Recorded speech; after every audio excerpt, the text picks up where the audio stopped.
अपनी फितरत के मुताबिक उन्होंने फिर से बिहार की जनता को धोखा दिया। जब विधानसभा के चुनाव चल रहे थे, मैं आपको याद दिलाना चाहूंगा, मैंने कई मर्तबा आपके दरमियान में खड़े होकर कहा कि इन पर भरोसा मत करिए, अपने वोट को जाय होने मत दीजिए। मगर मजलिस के मुखालिफिन हम पर इल्जाम लगाते गए कि असदुद्दीन अवैसी बी टीम है, असदुद्दीन अवैसी वोट काटने के लिए आया है। मगर मेरे अजीज दोस्तों और बुजुर्गों, मेरी इज्जतदार माँ और बहनों, मेरे गयूर नौजवानों, बताओ, जब मैं आपसे कह रहा था, क्या वो बात आज सच नहीं निकली?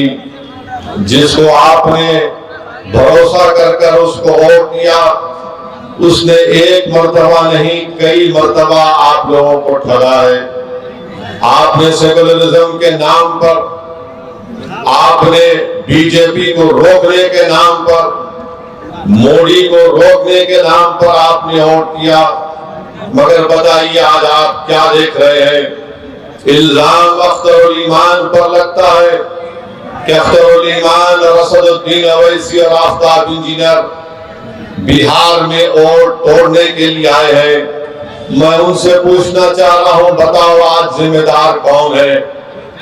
आज जिन्होंने आपका वोट लिया और आपको धोखा नहीं दिया बल्कि आपके पीठ में खंजर घोंपा, आज वो सब के सब खामोश बैठे हैं। इसका जिम्मेदार न सिर्फ नीतीश कुमार है, बल्कि इसका जिम्मेदार तेजस्वी यादव भी है।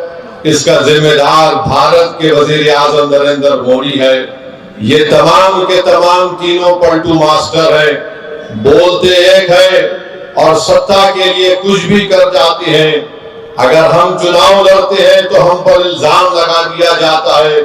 मगर आज बिहार में बीजेपी अगर सत्ता में है तो इसका जिम्मेदार ना सिर्फ नीतीश कुमार है, बल्कि इसका जिम्मेदार तेजस्वी यादव भी है कि आपने आज बिहार की जनता पर बीजेपी को मुसल्लत करके रख दिया। आपकी नादानियों और गलतियों की वजह से आज बिहार में आरएसएस मजबूत हो रही है। हम चुनाव लड़ते हैं तो हम पर उंगलियां उठाई जाती हैं, इल्जामात लगाए जाते हैं। मगर बताओ आज बिहार में अगर बीजेपी की सरकार बनती है तो इसका जिम्मेदार क्या अख्तरुल ईमान असदुद्दीन अवैसी है। हमारे 4 विधायक को इन्होंने तोड़ लिया। आपने मजलिस के उम्मीदवार को आपने अपने वोट और दुआओं से कामयाब किया। मजलिस के 4 विधायक को तोड़ा, ये बोलकर तोड़ा कि हम बीजेपी को रोकेंगे। बताओ तुमने क्या बीजेपी को रोका? तुम सिर्फ अपनी अना की तस्कीन के लिए तुमने मजलिस के 4 विधायक को तोड़ा। तुम नफरत करते हो कि सीमांचल की सरजमीन से गरीब और मजलूमों की एक सियासी लीडरशिप जो बढ़ रही थी, तो तुम ये नहीं चाहते थे कि सीमांचल की जनता से इंसाफ हो। तुम ये जानते थे कि मजलिस ने यहां पर सीमांचल की आवाम में एक सियासी इंकलाब को बर्पा कर दिया। तुम ये नहीं बर्दाश्त कर सकते थे कि सीमांचल की जनता से इंसाफ होगा, उनको उनका हक मिलेगा। तो झूठ बोलकर हमारे 4 विधायक को नीतीश कुमार ने और तेजस्वी ने तोड़ा। अब बताओ वो 4 विधायक की क्या अहमियत है वहां पर? ना तो वो मुंह खोल सकते हैं, ना तो वो बगैर इजाजत के बैठ सकते हैं, ना तो वो बगैर कुछ सोचे समझे, इनके पास कुछ है ही नहीं।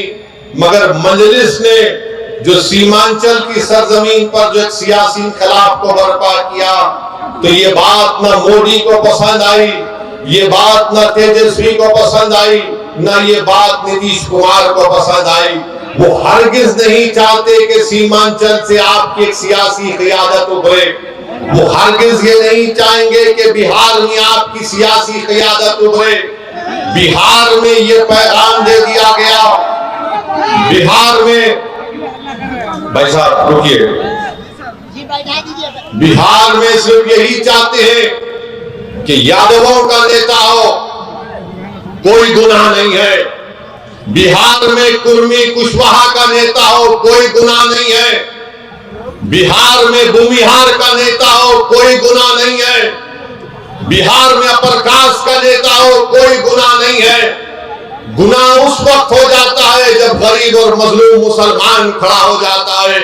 तो चाहे मोदी हो, तेजस्वी हो, नीतीश कुमार हो, वो इस बात पर मुत्तफिक है कि सीमांचल से इंसाफ नहीं करेंगे और कभी भी आपकी सियासी लीडरशिप को भरने दिया जाएगा।